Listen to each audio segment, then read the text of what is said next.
Hello बेटा, आज हम करेंगे फेराडेज लॉज ऑफ इलेक्ट्रोलाइसिस। तो फेराडे ने इलेक्ट्रोलाइसिस के ऊपर 2 लॉ दिए थे। आज हम उनको देखेंगे, करेंगे, समझेंगे और सीखेंगे। तो Faraday's first law of electrolysis क्या कहता है? अगर मान लो हम क्या करें, मोल्टन NaCl का एग्जाम्पल ले लें। क्या लिया हमने? मोल्टन NaCl सॉल्यूशन ले लिया बेटा, ठीक है। पिघला हुआ है, वाटर की प्रेजेंस नहीं है यहाँ पे। तो हमें ये पता है इलेक्ट्रोलाइसिस के एग्जाम्पल हम कर चुके हैं। ये हमारा क्या होगा? एनोड। ये हमारा क्या होगा बेटा? कैथोड।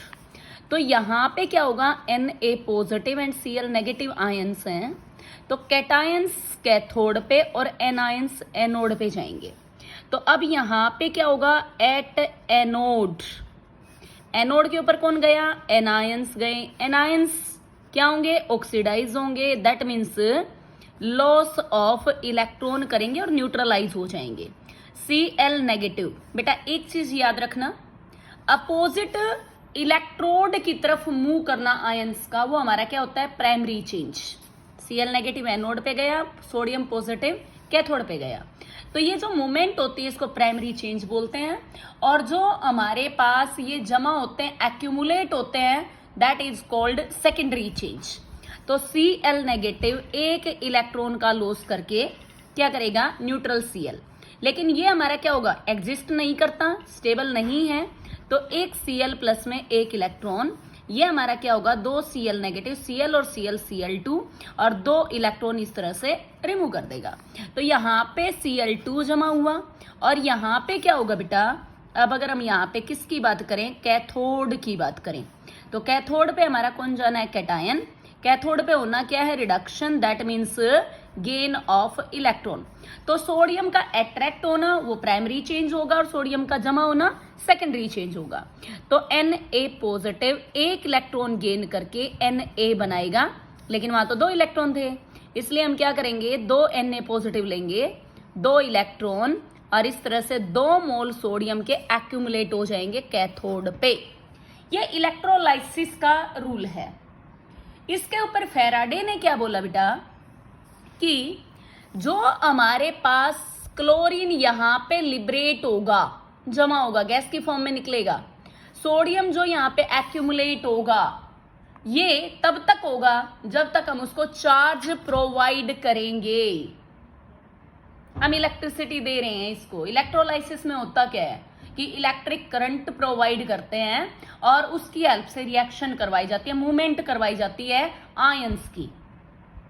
तो फेराडे का फर्स्ट लॉ जो है बेटा, वो क्या बोलता है? फर्स्ट लॉ ऑफ इलेक्ट्रोलाइसिस किसने दिया था? माइकल फेराडे ने दिया था बेटा। तो ये क्या कहता है?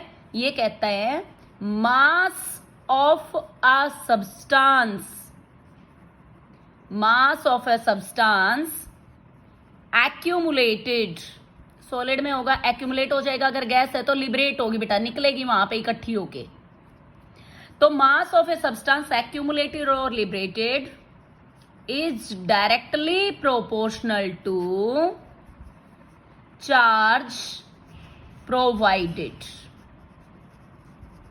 That means mass of a substance, mass given mass क्या होता है बेटा? हमारा weight is directly proportional to charge. Okay बेटा, अब वेट इसको हटाएं तो हमने यहां पे कांस्टेंट लगा दिया Z, electrochemical constant into Q। तो Z हमारा क्या होगा बेटा? यहां पे ये हमारा होगा इलेक्ट्रोकेमिकल कांस्टेंट। ओके, अब जो हमारे पास वेट आया बेटा, ये हमारा क्या होता है? ये हमारा होता है ZQ। और अब अगर हम ये कहें इसकी जगह पे क्या होता है? Charge, current into time. तो क्या होगा बेटा? ये I इंटू टी। ओके, अब ये हमारा क्या है बेटा? Electrochemical constant. अब अगर हम यहां पे ये कह दें इफ I इज 1 एम्पियर, जो करंट प्रोवाइड किया है 1 एम्पियर फॉर 1 सेकेंड टाइम, तो W हमारा किसके बराबर हो जाता है? Z into 1। That means weight is equal to electrochemical constant. तो कभी भी अगर आपको कांस्टेंट डिफाइन करने की जरूरत पड़े बेटा, तो अब क्या करोगे, जो पीछे वाली चीजें हैं, जो क्वांटिटीज दे रखी हैं, उनको हम क्या मान लेंगे, यूनिट मान लेंगे, 1 यूनिट में है। मतलब यहाँ पे हमने करंट को 1 एम्पियर मान लिया और टाइम को 1 सेकेंड मान लिया, तो चार्ज हमारा क्या हो जाएगा बेटा, यहाँ पे 1 कूलम हो जाएगा। तो अगर चार्ज 1 कूलम हो, उस केस में वेट ऑफ द सब्सटेंस के बराबर आएगा इलेक्ट्रोकेमिकल कांस्टेंट।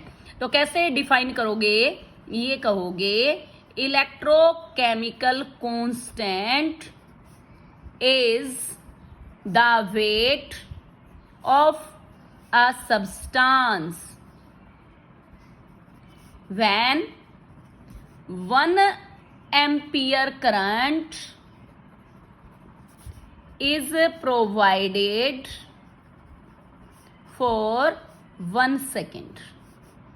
तो इलेक्ट्रोकेमिकल कांस्टेंट हमारा किसके बराबर हो जाएगा, वेट ऑफ द सब्सटेंस के। तो फेराडे का फर्स्ट लॉ क्या कहता है बेटा, weight is equal to Z into I into T. मतलब जो सब्सटेंस जमा होगा वो तब तक जमा होगा जब तक हम उसको चार्ज प्रोवाइड करते रहेंगे। अगर शॉर्ट टाइम के लिए चार्ज प्रोवाइड करते हैं तो कम मास एक्यूमुलेट होगा, और अगर ज्यादा टाइम के लिए प्रोवाइड करते हैं तो क्या होगा बेटा, ज्यादा अमाउंट में सब्सटेंस जमा होगा।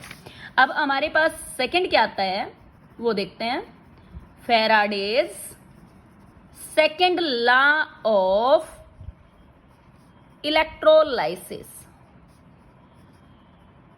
ये क्या कहता है बेटा, ये कहता है अगर मान लो हमने क्या लिया, यहां पे एक सॉल्यूशन ले लिया हमने, कॉपर सल्फेट का सॉल्यूशन लिया है इस तरह से, तो हमें ये पता है यहां पे ये होगा हमारा एनोड कैथोड।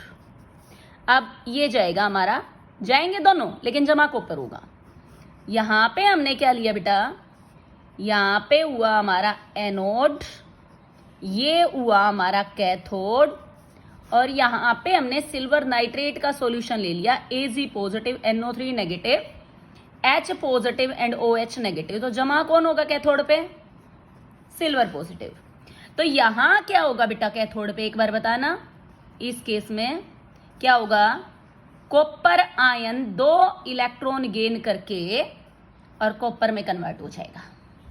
यहां क्या होगा, यहां पे Ag पॉजिटिव 1 इलेक्ट्रॉन गेन करके Ag में कन्वर्ट हो जाएगा। अब अगर हम यहां पे ये कहें कि मान लो हमारे पास 1 मोल कॉपर आयन का है और हमें उसको 2 मोल इलेक्ट्रॉन के देने पड़ेंगे, 1 मोल कॉपर का बन जाएगा, 1 मोल कॉपर का जमा हुआ अगर हम 2 मोल इलेक्ट्रॉन प्रोवाइड करते हैं। अगर 1 मोल इलेक्ट्रॉन ट्रांसफर करने बेटा तो उसके लिए हमें 1 फेराडे चार्ज प्रोवाइड करना पड़ेगा। अगर हम क्या करते हैं, 1 मोल इलेक्ट्रॉन के लिए ट्रांसफर करने के लिए, लेने या देने के लिए 1 फेराडे चार्ज प्रोवाइड करना पड़ेगा। दैट मीन्स 96500 कूलम, इतना चार्ज देना पड़ेगा। ओके, यहां पे 2 मोल इलेक्ट्रॉन के देने पड़े 1 मोल सब्सटेंस जमा करने के लिए। और यहां क्या होगा बेटा, यहां पे अगर 1 मोल सिल्वर आयन का है तो 1 मोल इलेक्ट्रॉन देंगे तो 1 मोल सिल्वर का जमा हो जाएगा। दैट मीन्स अगर 1 मोल कॉपर का हमें चाहिए तो हमें 2 मोल, दैट मीन्स 2 डबल चार्ज देना पड़ेगा। और अगर 1 मोल सिल्वर का चाहिए तो हमें 1 फेराडे चार्ज देना पड़ेगा। तो हम ये कह रहे हैं अगर मान लो दोनों को सेम चार्ज प्रोवाइड करवाना है तो किसका ज्यादा अमाउंट में जमा होगा बेटा, सिल्वर का, और कॉपर का कम होगा। तो जो हमारा सेकंड लॉ है बेटा वो हमारा क्या कहता है कि weight of a substance accumulated is dependent on its equivalent weight। Okay, हम ये कह सकते हैं weight of Ag deposited is directly proportional to its equivalent weight and weight of copper accumulated is directly proportional to equivalent weight of copper, और यहां पे भी क्या लिखेंगे बेटा, सिल्वर। तो अगर इनका रेशो ले लिया जाए, वेट ऑफ सिल्वर डिपॉजिटेड या accumulated divided by weight of copper deposited is equal to equivalent weight of silver and equivalent weight of copper। Okay, मतलब अगर सिमिलर कंडीशंस प्रोवाइड कर रहे हैं, अगर सिमिलर कंडीशंस प्रोवाइड कर रहे हैं, under similar conditions of charge given, mass of a substance is directly proportional to its equivalent weight। Okay बेटा, अगर दोनों को सेम चार्ज प्रोवाइड करें, मान लो इसको भी हम क्या करें, 1 क्या दें, फेराडे दें, और इसको भी 1 फेराडे दें, तो कौन सा ज्यादा सब्सटेंस जमा होगा, सिल्वर। इसके न्यूमेरिकल्स कल सोल्व करेंगे, आज थ्योरेटिकल पोर्शन क्लियर करोगे बेटा अपना और यहां तक पढ़ोगे। ओके बेटा, थैंक यू।